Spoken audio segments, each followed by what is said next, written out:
Right, Mika? What's your skiers problem, mate? Oh, mate, I've got about a million serious problems. I'm back training in Songifjell. The weather's like dog shit. I just fuck. I wish it was April still. It's just so much. Life's so much better when you just chill and hang out, and you're not tired all the time. And then also, like another serious problem is that I've just heard the best story about Czech skiing that I could ever think about, and we're not fucking able to talk about it on the podcast. What the fuck? Yeah, that's a skiers problem. But actually, I was in Sonnefeld a few weeks ago as well. And then it was kind of like, I think I had kind of like the similar sort of experience as you're having now. Like, it was okay, but like a little bit shit. And then when I saw the weather for you, I was like, kind of like, oh yes, at least Mika like gets to experience the shit as I did. So yeah, Mate, it's sorry, unreal. It's like, but not so sorry. but it like the weather can't decide if it's actually nice or if it's raining or if it's snowing. But the fun thing also is like when the rain or the snow is falling, it's coming horizontal, so it's not coming vertically down. So that's yeah, also not so nice. Yeah, right. We have a guest that we've been talking for a minute and a half now, and we haven't even introduced. It's Matyas Bauer from the Czech team, son of Lukas Bauer, but actually, uh, soon I think he'll be just Matyas Bauer and not son of Lukas Bauer. So yeah, it's cool to have you on the podcast, and it'll be interesting to share a bit your story, Matthias. Welcome. Thank you very much, and yeah, I hope we will have a lot of fun today, as much as we did in May with Mika. Oh, I didn't have so much fun on the 17th of May.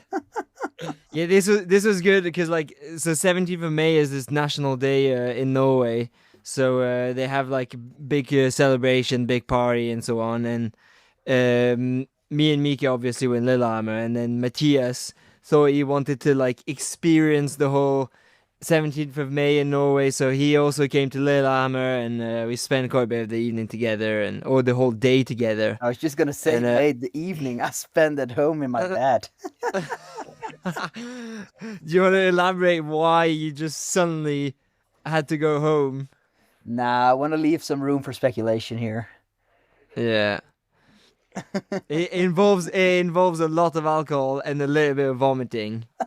Or maybe it's actually the other way around. Maybe it just involves Yeah. a little bit of alcohol and a lot of vomiting. That is exactly how it happened. Yeah. But yeah, what did you What? think about 17th Uh-huh. of May in Norway, Matthias? Give us the rundown. Was it good? Yeah, I think it was crazy. I didn't expect it to be huge as it was, and it's crazy to see the difference between how Czechs celebrate Czech days and how Norwegians are really up to the tradition. So yeah, it was a lot of fun, and see Mika being so weak, it's not everyday type of thing. Yeah, it's good. It's good for us, to see him Yeah. like that.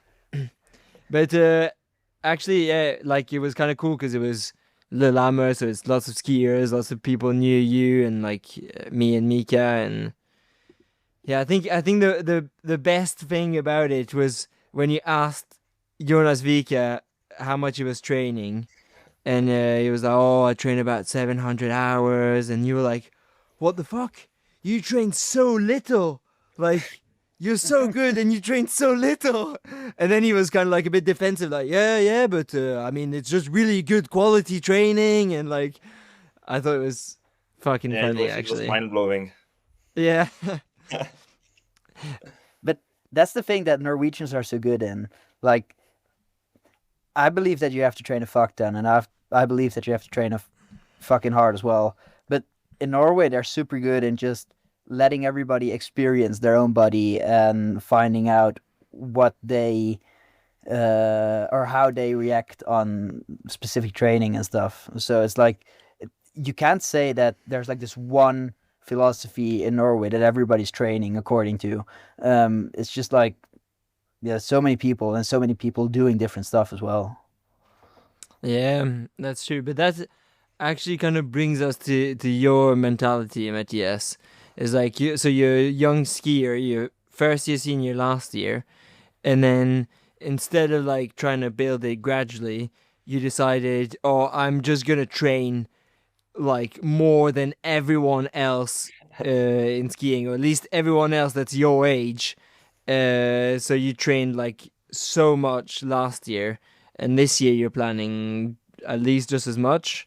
Yeah, So yeah, but tell us a bit about that. Like, I felt like me and Mika trained quite a bit, but I think you what you do is like a different ballpark, actually. yeah, but But we have to be more specific before you say this. I train quite a bit. Jamie just trains like a maniac. Just sucks whenever he feels like at times. And you, Matthias, you might actually have a plan behind it. yeah, I hope so. But I wouldn't say it was like jump into the big hours the last year. It was like gradually building for I think last 2 years. It of course it wasn't at the high point as it was the last year, but yeah, I've been over 1,000 hours for last 2 years already, and shy of 1,000 first year junior as well. So it's not for me that I have like 300 hours jump from juniors to seniors, but yeah, for me it was always like I love to train, and I feel like, of course, it's not probably the best mentality, but the more I do, the better I will be. So it's and when my body feels like it's capable to endure all the training, then it's why not to do it? And when you are young, you still have the least chance to get overtrained, I feel like. So why not to try it and hopefully be there in the top as soon as possible. Fuck, I rate this mentality, Matthias. You're a fucking hero. Yeah, that like regardless if it works or not, I kind of just rate the mentality of just like being like, fuck it, I'm just gonna train as much as possible and just like push the body to the limit. Like, actually, I think just by doing that, you learn so much about how much you can push and what you can do, and just yeah, Yeah. I rate it. Yeah, but of course there has been a time I have been sick for quite a while as well. So it's yeah, you have to find the balance. And last year I think we went a bit over the top with not so many rest days, and yeah, it counted in the winter that I have been sick for a while. So But how this much year I are you think actually training then? What was the number last year or last yeah, season? I think I was 7 hours shy of 1100. Yeah, that's quite a bit then. Yeah. Yeah, Yeah, but that's with not so it bad. was like yeah, something How like old that. are you? Yeah, I'm 21 now. Yeah, 20 in the season I was. that's quite a bit. Fuck, Yeah. that's not little training. I that do you remember Mika like on the 17th of May as well? You said something like, "Oh, right, you need to not be good for at least 4 years, Matthias. So then I don't need to train as much as you for the next 4 years at least. And then once you start becoming good, then I can like start training more." Oh no, or maybe Nah. you said you were gonna stop skiing in 4 or 5 years or something. I can't remember, but it was Oh, mate, but something that's the along thing. those lines. I probably didn't say any of that, but you were just too hammered as well to remember any of it. So you just Yeah, made up some exactly. Yeah. stories. But the thing is, Oh, I can state here, I'm not gonna quit skiing in 4 or 5 years because I really don't know what else I'd be doing. yeah. Well, Ramsar World Champs is not going to happen for another Oh, like mate, a stop, hundred stop. years. So, Oh, stop it. It breaks my heart. I'm gonna cry. have you heard about this, Matthias? I'm Yeah, gonna I have, cry. and I think it's even more possible to have a world champs in Czech than in Ramsau. So that's yeah, Wait, Yeah, I think that's that how bad that it is a is. very long haul. That is a long haul, Matthias. Yeah, it is, but yeah, Ramsar is not going to happen. Oh well, it's gonna be the same places going around and round and round because so next one is Falun, then it's Lahti, and I think the year after is gonna be either Oberstdorf, potentially Ramsau, No, no, or no. It's not gonna be Ramsar, Dave. I'm so quite definitely not Ramsau. from what I've heard and read. It's definitely not gonna be Ramsar. Yeah. Okay, then it's probably gonna be either Oberstdorf or Planitza again, I think. And I was so happy when I read I think yesterday or 2 days ago actually that Oberstdorf is gonna run, because if it would have been Planica again, like let me state this before because maybe we have some listeners from Slovenia. I love Slovenia. It's one of my favorite countries actually. But the world champs in Planica were just they were so bad. Like it's like Yeah. it's like when like the world champs in Planica after Oberstdorf when we had like the COVID championships. It's like going out on a date with a girl for the first time, and like you've matched with her on Tinder and she's like super hot and you think like, oh, this is gonna be so good. You have like good chemistry, like the chatting's going well, and then you meet her and like the second you see her, you're like, ouch. Yeah. That's a bit of the experience we had in Planica with the world champs. That's a good comparison actually. Yeah. It was like, oh my god, it's gonna be so good, beautiful place and so on. And then there was like no spectators, the tickets were like so expensive, so nobody showed up. And then it was just a bit rubbish. And the tracks were medium and yeah. Yeah. But you know, like maybe we should throw in another comparison. Um, because what had it hasn't happened to me, but apparently it happens. There's like the exact opposite way. You have like you're gonna meet this girl and you're like, oh, a bit unsure, and then you meet her and it's like, wow. Like maybe that's what's gonna happen with 5 kilometer heat mass starts. Yeah. But actually, now that we're on World Champs, we need to continue on the World Champs. Have you read a bit what's happening with the World Champs in Trondheim?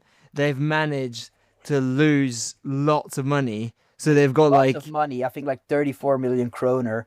They're missing 34 million kroner. That's like in euros, like a bit over 3 3 million. million euros. That's like insane. Oh, I thought it was a bit less, but it's insane numbers that they've lost on like the. How could it be possible to lose money on an event? There's like a million people watching, and it was just like so many people showed up. So it was Yeah. just like I do not understand how if they lose money on that event, there's no way any event can ever make money. You Like what you the want me hell? you want me to throw in a hot opinion here, like a bit maybe controversial opinion? Go for it. You know what made them lose money? Ski jumping. Oh yeah. Mate, do you know how fucking expensive ski jumping hills are? And they made like this whole new stadium. I don't know what the cost was of that, but like imagine the world championships in Trondheim without ski jumping.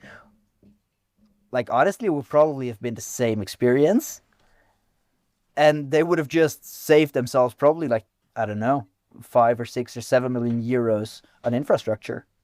Oh yeah. But actually, I'm not even sure like the infrastructure comes into like the budget for them. Oh, that I Like don't know actually. we could actually look a bit more into that, but I think it was just like kind of the running cost. Like security sent a massive bill afterwards, And also transport sent a FIS sent a massive massive bill, bill.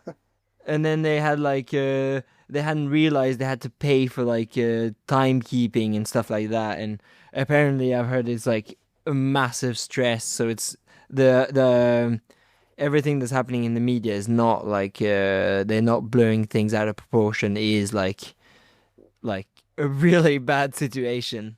But you know I've what? read There's that they might file like I think I've read this on VG. I'm quite sure that they might file bankruptcy, like the organizing okay, company. yeah.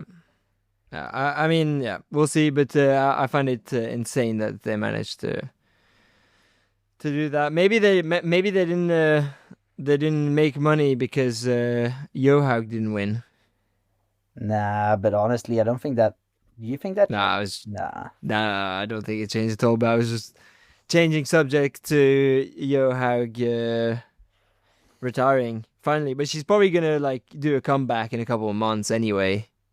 Mate, are we actually talking about Therese Johaug's retirement on this podcast right now? Why not, mate? This is a ski podcast, and this is like the most exciting thing that's happened for women skiing in the last like 5 years. Mate, like, how is this more exciting than her comeback? Explain that to me. Oh, I think it's exciting that she is eventually stop skiing, and then there's actually going to be other people winning. Nah, I got so annoyed at like not at her, not at all. She's a fucking good skier, but I got so annoyed at like all this attention. Oh, she's gonna quit. She's not gonna quit. And then like, oh, we're gonna save a spot on the national team for her. And I was like, oh, just get over it. Like, oh, phew. I thought it was a bit annoying. Like this whole back and forth and. Yeah, but it's a classic. What do you think about this, Matthias? Yeah, I'm still not 100% sure that she will quit. So I think we have to wait until Baito until we'll be Yep. more Yeah, sure. but she has announced that she's not gonna go for Olympics and she is retiring. Yeah, but do you really believe it? Like, wasn't it the was same with the years before? So, but yeah, I think it will be more interesting. But I think already this winter she showed that she's not winning every race, so it was more interesting with her in the race as well. That's I true. agree actually on that because let's be honest, like where was it? Davos when it was between her and Astrid, and then I think there was even another race where it was between her and Astrid, and it was so tight. Actually, those were fucking cool races to And watch. Yeah, Top Black on Tour de Ski, yeah, it was pretty tight. And I mean, like all the races world champs where she was like so close and then got beaten by the Swedish every single time. That was also quite exciting. So yeah, that Actually, was if you why I sum was up, expecting. if you sum up her comeback, I actually think that it definitely adds something positive to the sport because there were tons of actually super tight races with her involved. yeah, true. But Yeah. yeah, I mean it's nice as well to make room for the next generation. I feel. Yeah, but it's not really about making room, is it? It's just like if you're good enough to win and you want to win, like continue winning. And if you CBA doing that, then quit. Yeah, for sure. Yeah, Yeah. Right. Yeah, hot topic at the moment. Then we had a little meeting where they explained to us, to all the athletes, what the 5 kilometers mass start was. Mass start heat was. I haven't talked to Um, you about this meeting, Jimmy, but I feel like I have to clarify one thing for this meeting. go for it.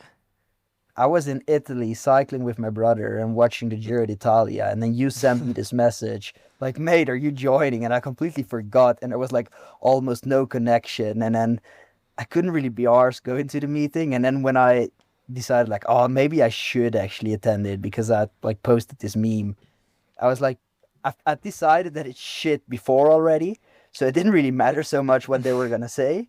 And then I was just waiting to like throw in one or two random bullshit statements, and actually that was quite entertaining to me. What was Muzzy's suggestion for the mass start? This was the best suggestion. Matthias, have you heard about Muzzy's suggestion for the heat mass starts? I was on the meeting, but I don't remember much. I was too much into playing some board games, so I didn't really listen so much. Right. Okay. So I'm gonna explain Muzzy's suggestion. Like, what if instead of 5 kilometer heat mass starts, we'll make it a bit longer, like let's say 20K, and then we'll just do like one real big heat with like all the competitors. And then we'll just do that, like a 20K mass start. Yeah, Would that that not sounds be like good? a Yeah, a lot of fun. I think yeah. it'd be much better. What do you think, Matthias? 20K one heat mass start. Yeah, Yeah, but like that's actually interesting. Like the next generation.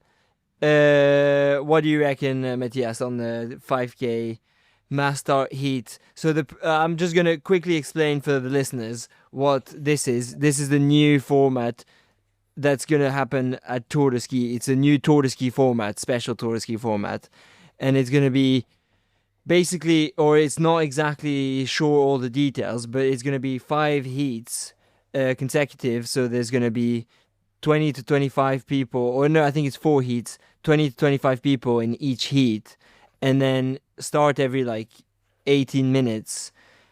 And then everybody goes as fast as they can. And then it's the best time in the finish that wins the race. And then there's a ranking that's like time based. So if I'm like third in my heat, but I've got the like 25th time, then I'm gonna be 25th over the whole race. Yeah, that's pretty much it. Anything I missed, Mika, Matthias? No, that's pretty much No. it. Yeah. Yeah. So what do you reckon, Matthias? Then good or bad?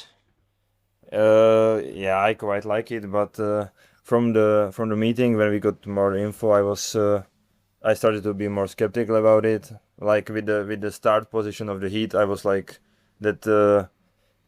It's what I've heard or see on the. It's like similar to the sprint in the old days, like the first from the Tour de Ski going into the first heat. So I was hoping for a bit more tactical points. So if you are in the let's say first in the Tour de Ski, you are able to choose your heat, and it's not like set to you, or from that's from what I have understood from the meeting. And of course, it's I was hoping that maybe it would be like quota for the nations in each heat, but the nation itself could choose which of the skiers could be in the heat. So it would be much more tactical and more team related. But skiing is individual sport, so it's tough. But for me, 5K is one of the toughest, but probably the race that will suit me the most. So I like it, and yeah, we will. I hope I will do good there if I will be there. Yeah, I think 5K is gonna be exciting, but like, oh, it's like a cool format 5K. But the thing is, if you do it as an individual race, I think it's just gonna be boring. Or it has to be really well produced, and the production right now in cross country skiing is not quite good enough to make But it exciting. but So is there any other reason to do it than get the TV time for more racers? Like what? I feel like that's the biggest point to do it like that. A single nation, every single nation will get much more of the TV time than when you do individual start or must start, Yeah, because there is a bigger chance that more nations will be on the in the camera view. Yeah, but let's be honest. I mean, come on. When we're watching individual start race, like we'll be watching bloody starts for like the first 45 bips. It's like how are we gonna see more athletes than that on television? Like yeah, for if you sure. want to Yeah. make skiing more interesting and especially for TV more interesting, just get a proper TV production going on. Like now it's like some places are okay, some places are shit. I love Swiss TV production. It's the best. We can just watch some random Swiss guy that comes in like 47th for 4 minutes straight. It's dig, it's perfect. I like it. Um like just get a centralized TV production and make it good and make it the same Yeah. everywhere. And like when it's in Sweden, you just see Norwegians, then a couple of Swedes, and then when you look at the results, this is like, oh, what the hell? There's like Mika, that's like seventh. There's Maloney Westgard, there's like 10th, and there's Andrew Musgrave, there's like ninth, and you haven't seen them like at all. So I Yeah. kind of, I kind of agree that sometimes it's just not quite like it should be kind of a bit more centralized, a bit more like the same everywhere. But I think that's the easiest way to make skiing more relatable or understandable for the broad public. Just get a good TV production on so that you actually get a feeling of what the race is about. It's the same thing with last year when we did this 20K in Toblach, which I thought was going to be the best thing ever for TV because the area in Toblach is so beautiful. It's like, yeah, I'm not kidding. It's one of the nicest areas I've been to. And then instead of watching like all these nice mountains and having like scenic views where we're like skiing through nice valleys, we're having a fucking intermediate split in a forest that we're watching. Yeah, yeah, yeah. That's true. Yeah, I mean, I have no. Yeah, I don't know why. There's supposed to be lots of drones and stuff, and then it Yeah. wasn't quite what it was. Yeah, One meant to be. one So question to you, Jimmy, yeah, because I think you probably know more about this than me. But I started feeling a bit sorry for in this meeting. I started feeling a bit sorry for the FIS people because if correct me if I'm wrong, but like how FIS works is it's just like a gathering of all ski federations, a governing body, and FIS itself doesn't really have a say in what's happening. So like if like for example this new race format, it has to be suggested by a nation. Like in this occurrence, it was the Swiss that suggested it. Yeah. And then like all the other nations have to vote, and you as athletes representatives also have a vote. But FIS itself does not have a vote, right? Yeah, that's correct. Okay. So I had this feeling, correct me if I'm wrong, that from the appearance of the people in a meeting, you could tell very clearly that they were like, oh, we also think it's a bit of a shit idea, but it's been decided, so now we have to make it work or make it good somehow. Am I Yeah, wrong or I mean, they have like kind of they have a say because they're like leading the meeting and they kind of like steer the conversation and stuff. But yeah, basically there was a proposal, and then it's kind of like, the thing is, it wasn't really a proposal; it was like an idea, and then it was like really broad idea, not so much in the details. And then it's kind of like everybody voted for it, and it's kind of like, oh yeah, the FIS staff, you guys just sort it out and like sort out all the details, production and so on, and then we'll just, yeah, it was a great idea. And like, so I think that's more what they I'm not sure if they think it's a bad idea, but they're kind of a bit more like, oh, we've got to sort this out now as well, and it wasn't really like our idea. And so yeah. yeah, I'm not so sure, but I kind of got the same vibe as you. Like they're definitely not so stoked about having to sort it out, which is understandable. And then another question: did the what's his position actually? I don't know. Race director or no? What's Michael Lampla's Race director yeah for the cross country race? skiing. Did he like my banter? Because I felt like by the look of his face that he didn't rate my banter so Nah, much. I don't think he. I don't think he liked your banter. Sorry, Mika. I thought it was funny. I think you're gonna get a yellow card next time you race. It's gonna be, oh, Mika, you look a bit ugly today. Boom, yellow card. Yeah, fuck. That's how she goes sometimes. Yeah. Right, Matthias, what's happening in Czech skiing? Okay, we are going into it, right? I don't know. It's you decide if you want to go there. Nah, I think there's been some big stuff happening in Czech skiing that I think we can talk so much about, but yeah, feels like so typical for Czech skiing. I don't know how much I can say, so I will just leave it like this. I don't want to get into Basically, you haven't said anything. Yeah. Wait, but you said there's like a thing you got from nah. Okay, there's like an understanding in your team that you're representing. So you could tell us about this common understanding that you're representing now. Nah, it's tough to find the right words because yeah, there's been Right. growing That- legal suits. Each We won't race. put you in. Let's not put you in a shit situation then. But give us Right, some. Jimmy, your girlfriend's Czech. Tell us all about it then. Nah. Matthias, give us some dirty gossip from Czech Republic. What's been happening apart from this thing? Tell us a bit what we should look out for. Why all Czech skiers try to find girlfriends and boyfriends in other countries. Like even you, what the hell? Like It's yeah, I don't think there's has been but I think you have to say yourself, you know.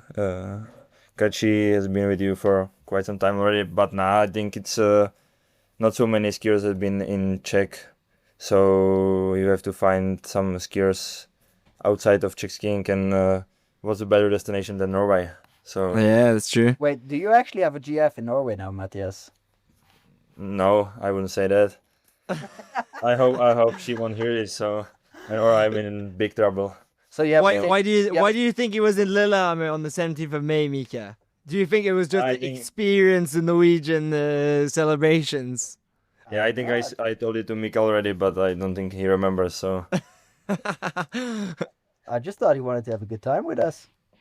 Yeah, he just wanted to hang out with us because we're legends. That's why he was in Lillehammer. yeah, But then there's so basically there's like 5-6 people on the team that have partners. They're Swiss, outside of Czech Republic, yeah. I mean English, So it's like an international Norwegian, community. German as well. It's crazy. Yeah, it is, and I don't think there is. Yeah, there's I think only one guy who has a girlfriend in Czech, and then everyone else is from different countries. So we are much more international now, and I think it's a step into the new futures for Czech skiing. But it feels kind of strange to go into the training camp to Czech, and everyone is going from so many different countries, and not so many from Czech. So Wait, but that's Yeah. actually like that's also. I don't know if that's actually speaking for Czech then. Like yeah, it is all for sure. you all have GFs or BFs outside of Czech, and then instead of them moving to you, you all move away from Czech. That is true. That is true. Yeah. I think Czech has not been the best place for skiing lately. So yeah, if you are a skier, you probably go find a better way in the world. But skiing's fucking popular in Czech Republic, isn't it? I don't know what you mean by popular, but Yeah, we have definitely. biathlon so much, so it hurts at the moment. But I think there has been some dark times, like after Pyeongchang Olympics, but it's getting better. I think with Michal Novák and Kateřina Natová and No, but I don't even mean with like how you say I think he's talking about the fans. yeah, I think more like Yeah, about the fans and about how big the sport amongst the people is. Like lots of Czech people are actually cross country skiing. yeah, maybe like hobby tourists and Yeah, I think Jizerská 50 is like a big thing in Czech, but besides that, it's like we don't have so many like proper fans who watch TV in Czech or like skiing in Czech in TV. So okay. it's not like maybe it's just my negative view of it, but I don't think it's such a bummer. I'm actually interested now how so and I'm sorry, but like yeah, your second name is Bauer. Like we're not gonna get around your father. How big of a name is Lukas Bauer in Czech Republic? I actually have no clue, so I'm actually interested. When I've been in Lillehammer, I think it's a bigger name in Norway than in Czech. Really? So I was surprised that more people know maybe the name in Norway than in Czech. So it's like people from around my town knows probably like most of them, but when you go to normal, I don't think that so many people cares. Besides like proper sport fans. So Funny. it's Yeah, I I was mean- in Lillehammer with you. It was like I felt like when I told everybody that my name is Matyas Bauer, much more people know about my father than if I would say in Czech. So I mean, Lillehammer is kind of like is kind of a bit special in that because it's just like 90% skiers. I feel. Could we call Lillehammer actually the capital of skiing? Yeah, I think it's fair enough. Yeah, Like, if people are such ski nerds here, it's crazy. yeah. But that kind of brings us to an interesting topic then. Like, how was it when you grew up being like the son of like like a ski legend, and of course, I guess that kind of inspired you to like get into skiing, but from like when now that I like started to know you quite a bit, it feels like skiing is not just because your dad has done it. It's because you really like love skiing, you love training, and like yeah. you're kind of like a ski nerd as well. So yeah, tell us a bit about kind of like how does it feel to always be like the son of Lukas Bauer, and I guess you kind of want to make a name for yourself as well. Yeah, that's right. But yeah, I have never felt anything different. So for me, it's like normal, I would say.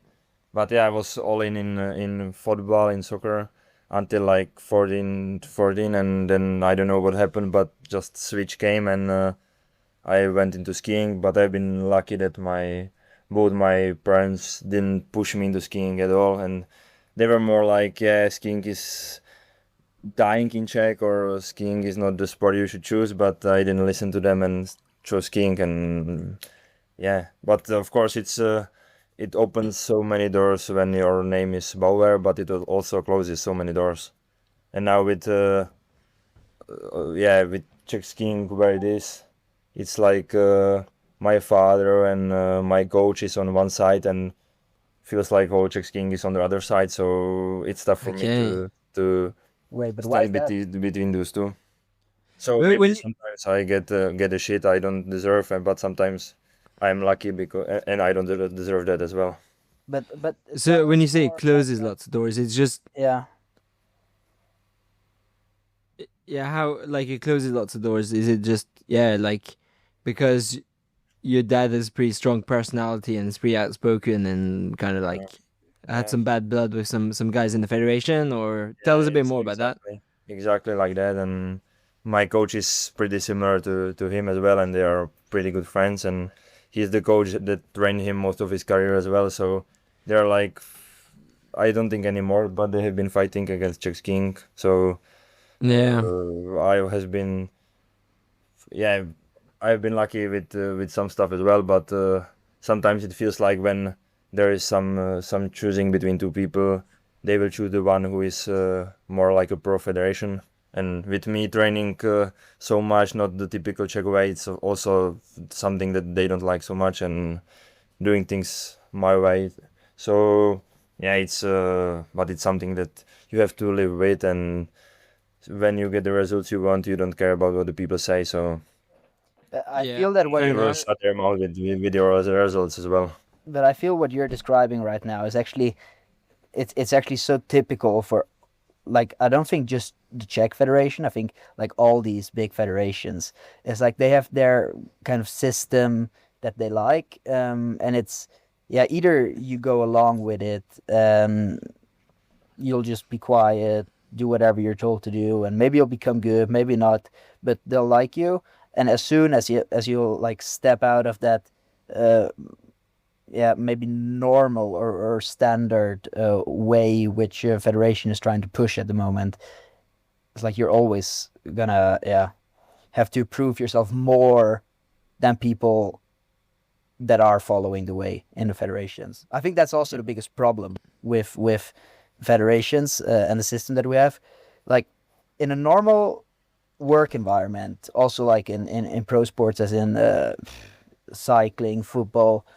Like if you don't like your employer, all right, shake hands, thanks for now, and you'll find a new employer. That's not how it works in like the federation system. It's like you have to get along with your federation because there's just no other way unless you change citizenship. Yeah, has it been the same for you, Mika?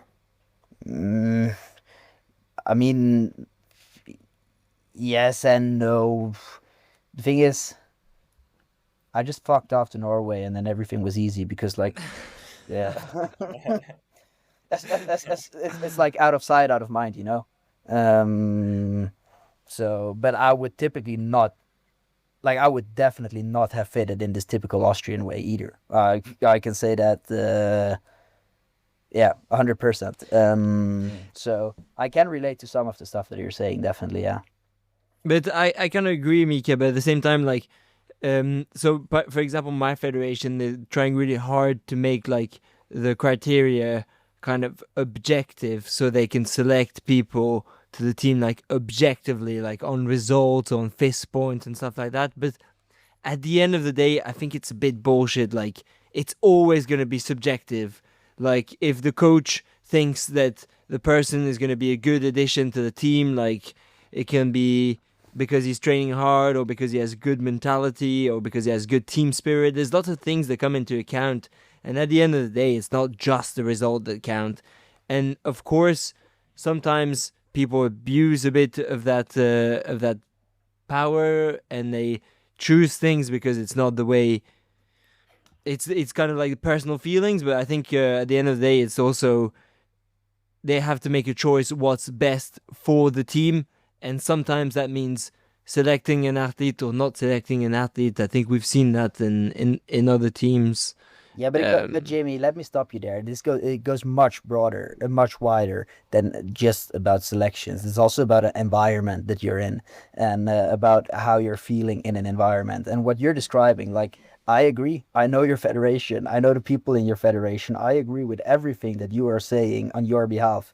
But I hate to break it to you, Jimmy. There's 7.5 people crushed them to skiing in Great Britain.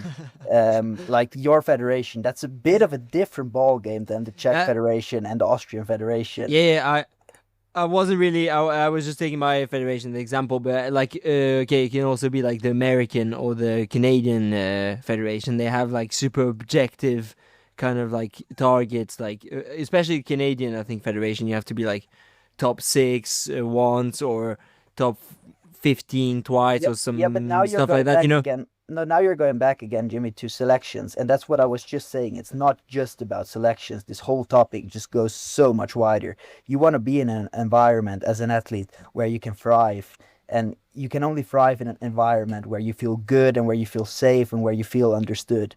And I think I speak for many athletes and for many athletes that are struggling in this kind of federation system, that they are not lucky enough to be born in a country that has a system or has a federation that works in the way that they want to work, or that does things in a certain way. So you just have to be unlucky, be born in a country, or have to ski for a country where things aren't always black and white. And that can create insane toxic environments where you as an athlete will not thrive. I can guarantee it to you. So yeah, for selection sure. is one small part of this process.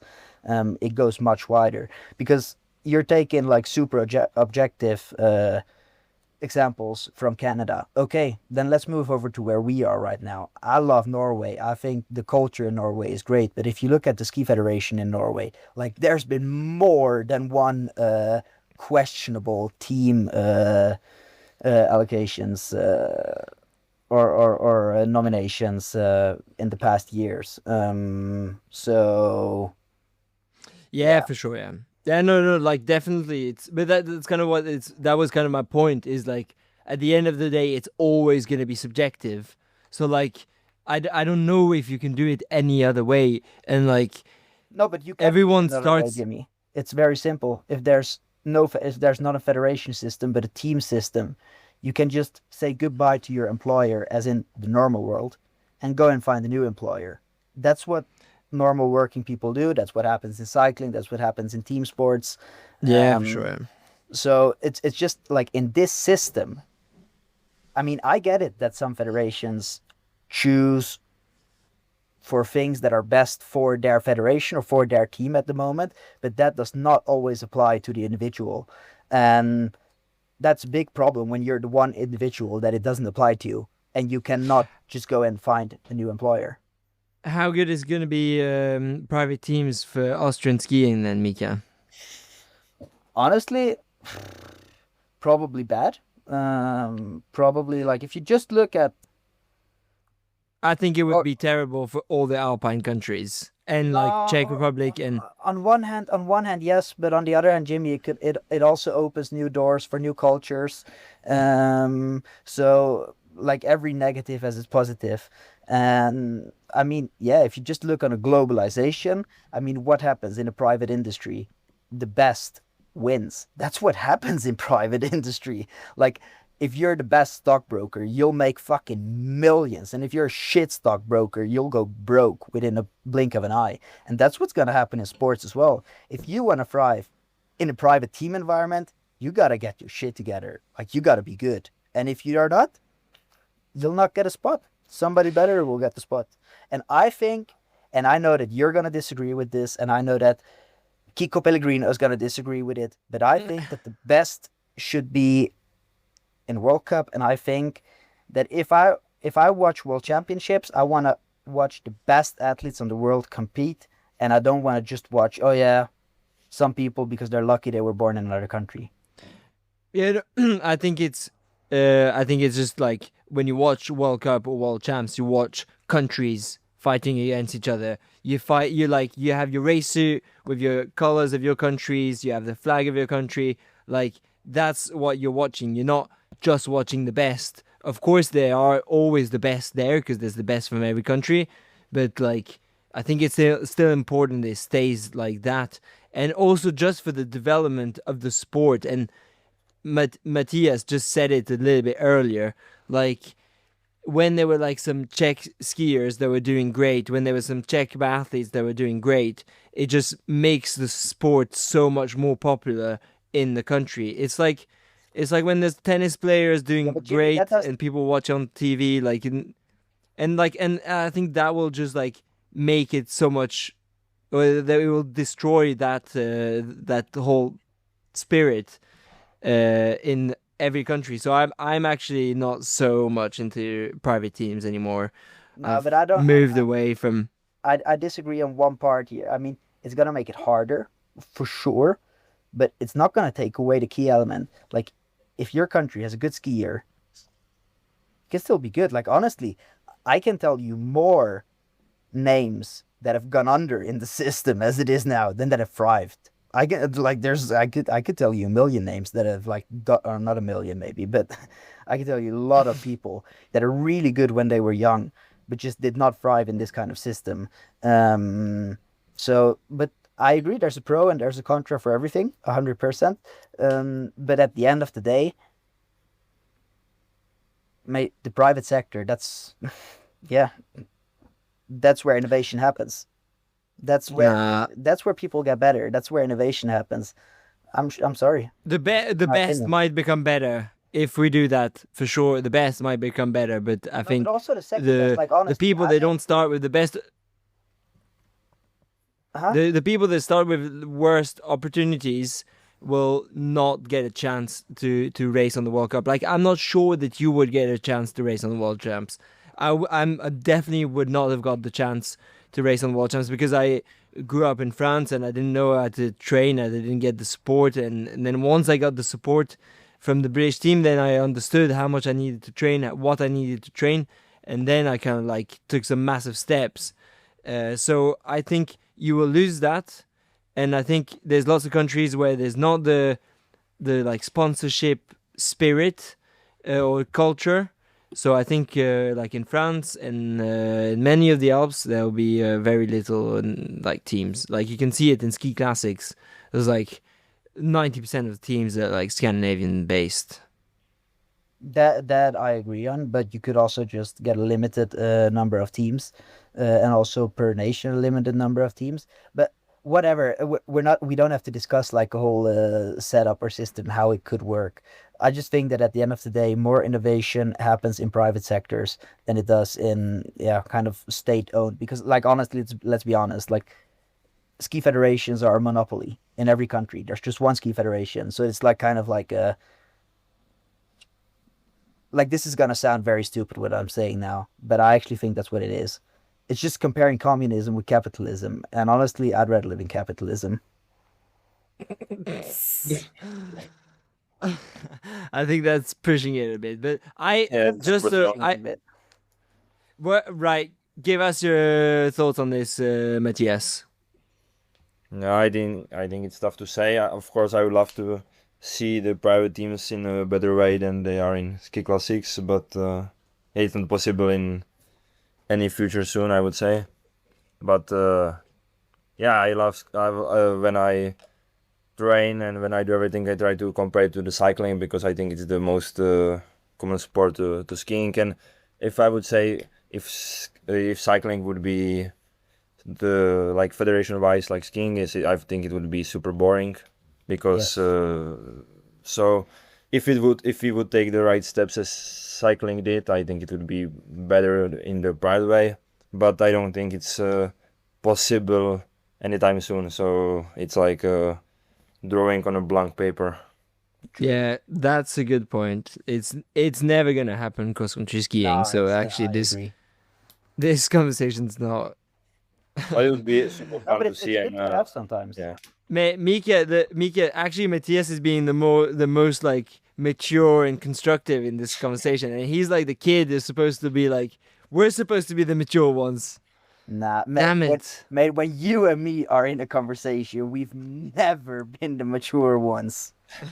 That is actually true. Like like at a Youngi's wedding, when I was hanging out with Magnus for a bit, I was like, "Fuck, Magnus is pretty mature." So yeah, Magnus is Yeah. Youngi's kid, and he was like one by that. Tell you what's funny. Like Muzzy, he is like the most secretive guy when it comes to training. When you Yes. ask him stuff about like, oh, what are you gonna do for training? He's always like kind of like, just like train quite a bit and like do quite a few hours and like it's always keep it like so vague. And then I'm just on the Instagram the other day and I just see that he's gonna become a Strava influencer. So he's posting every single session on Strava. But So is he's gone he? from like, yeah, he's posting everything. He's even posted like some stuff that we'd like discussed, and he was definitely not telling anyone about it before.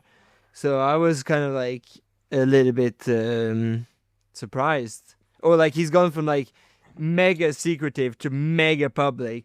So yeah, crazy. I think to give people a better understanding of how secretive Muzzy is when it comes to training, like I remember 2 years ago, like hanging out with him at Blink and be like, "Oh, how's training been going?" And it's like, "Nah, I've been all right. I haven't done so much, but yeah, Yeah, trained quite a bit." So yeah, I think my shape's quite good. And then he won like by so much. He was so good. It was unreal. And then it wasn't until October that I found out that he trained like what 130 hours in July. yeah, he's such a nerd. We were on the camp, and with you, Mika, and he'd go Yeah, and like he'd go and hide and do like heat sessions and stuff. yeah, And you never found out. I knew because I was sharing a room with him. But like, yeah, he. yeah.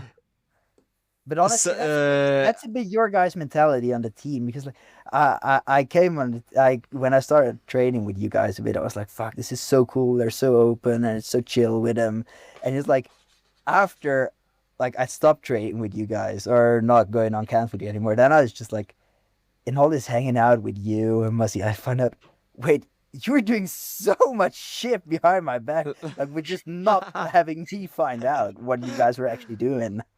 yeah, but it's all good if you keep it secret.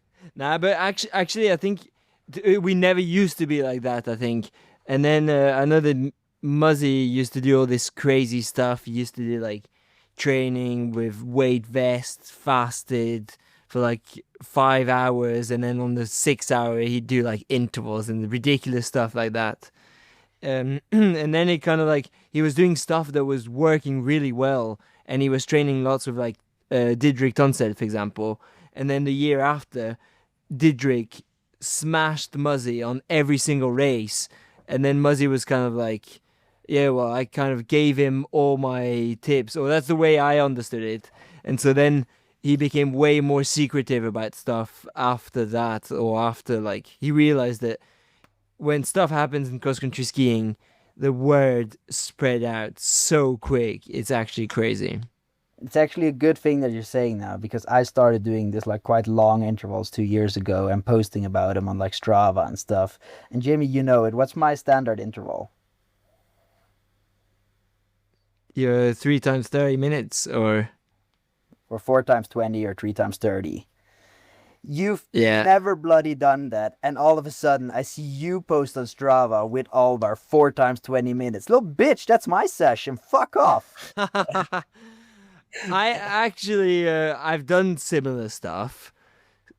But okay, but this I was just joining a session that Alva was doing. So blame your roommate or your flatmate, mate. So not Always me or your fucking housemate, copying all my rather. trade. You should just fuck right off.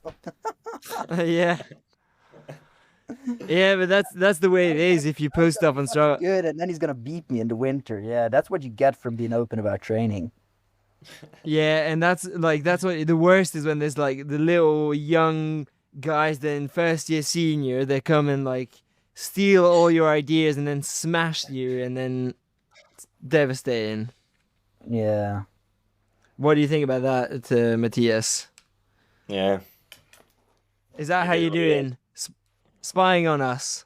Yeah, sure. Yeah, Always checking Mika's Strava, and yeah, I got all the tips, but 4x20 never happened to me before, so and I hope it won't in the near future as well. So Nah, he's it's a gonna do shit it next session. week. Nah, it's a shit session. You shouldn't do it. It makes you yeah, really shit in skiing. I hope Yeah, so. yeah. If you want to pick sessions somewhere, just follow Jimmy Strava and then do like bike trekking for 3 days in pouring rain, Yeah, and then get a DNF because your knee hurts like a bitch. Mate, it was fucking cool. Living Yeah, living it looks the so you know cool.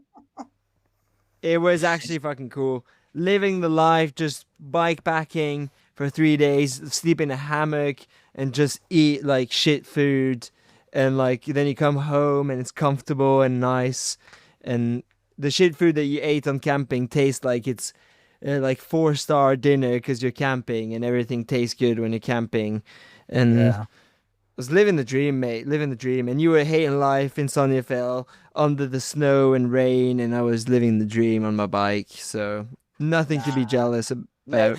yeah. mate, while you were bikepacking, I'm gonna tell you what I was doing. While you were bikepacking, I was on the Red Bull Ring with BMW driving race cars around the race circuit. So I was definitely not being jealous on you riding bikes in the rain. Yeah, but I'm not so much into that stuff. So Mate, I'll leave you with your big cars. believe me, once you drive around a race circuit with like a actual race car driver, you'll get into it. It's ridiculous. Like you just gotta imagine it like this. So you're driving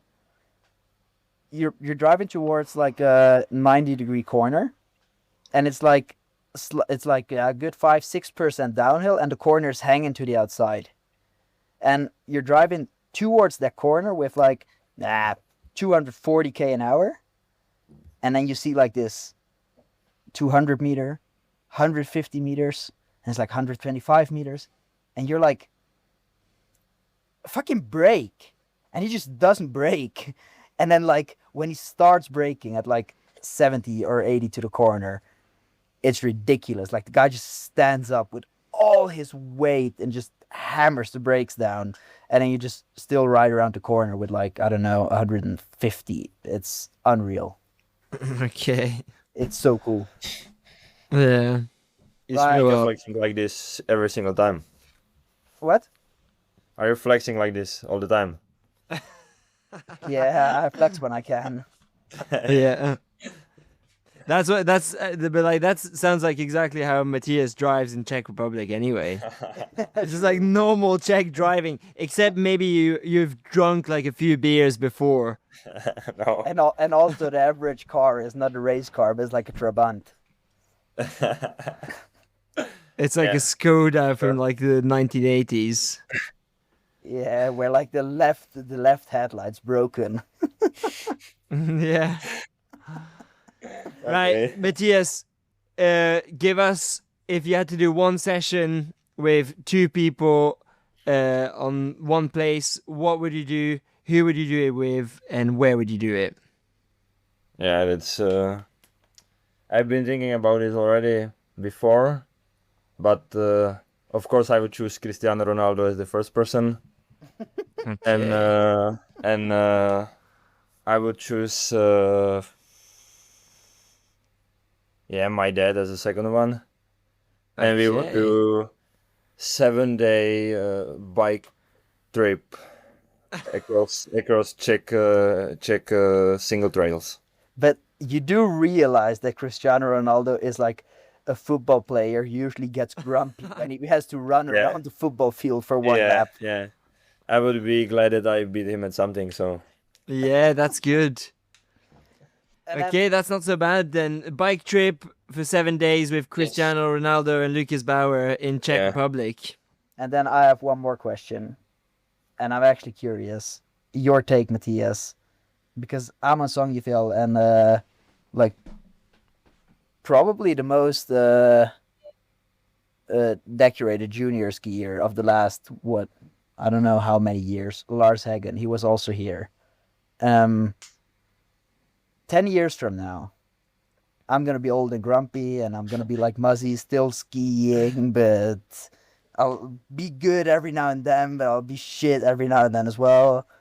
And then Jimmy's just gonna still do a podcast with me. Who's gonna win races? Is it you or is it Lars Hagen? yeah, he's been so far. He's beaten me every single race. So I hope I will switch that around, and of course me. Yeah, that's what Yeah. we wanted to hear. Yeah, Good but answer. I will be too old already as well. I don't know if I will be skiing anymore. In In 10 10 years. years, you're 31, mate. Yeah. What do you go? What are you on Actually, about? it actually goes fast. It goes fast, Matthias. You're just like Yeah. you're like 20 years old and you're a young skier on the team, and then suddenly everyone around you is quitting, and then you feel like old. And then, like when we were in the Fizz meeting, one person absolutely called me out and was like, "Oh yeah, but you, Jimmy, you're one of the old skiers now." And I was like, "What the fuck? I'm up and coming. I'm a young skier." So it goes quick. It goes quick. Soon you'll be 30 and you'll be like an old grumpy, yeah, like But us. it's actually wild because I'll just warn you, Matthias. When I was 21, I was sure that by 25 I'd win everything and I'd be so good. And now I'm 26 and I haven't won anything in my life yet. Yeah, but you're not so shit though, Mika. So it's you still got some few years ahead of you. Thanks, that's nice of And you to you- say, Jimmy. And you're still up and coming, so that's what you Yeah. said, son. Yeah, up and coming. I'll be like at my prime when I'm like 40, living the dream. Still have another Right. 13 I'm years. gonna go. I'm gonna go and eat my Krautsmat. Gonna be Yes. tomorrow. Thanks for joining us, Matthias. I think this was a good podcast. Yes, it's So cool to have you on. and also we can give you a shout out. We can give a shout out to all the Czech speaking people that you have your own podcast in Czech Republic. What's the name again? Nadoraz. It means all Yeah, out or something. All out, full gas. Yeah. We are going into Czech skiing, and yeah. So far, Oh so good. man, I can't believe that the whole Czech skiing thing soon's gonna be like all over newspapers, and we're gonna have you on the podcast explaining it. Yeah. Well, yeah, we'll get you back on the podcast when it's all public. Yeah, okay. I Right. think there is better people to call than me, but yeah. Nah, we're gonna get you. Anyway, thanks for joining and follow and subscribe. See you guys later. Ciao, ciao. Thank you.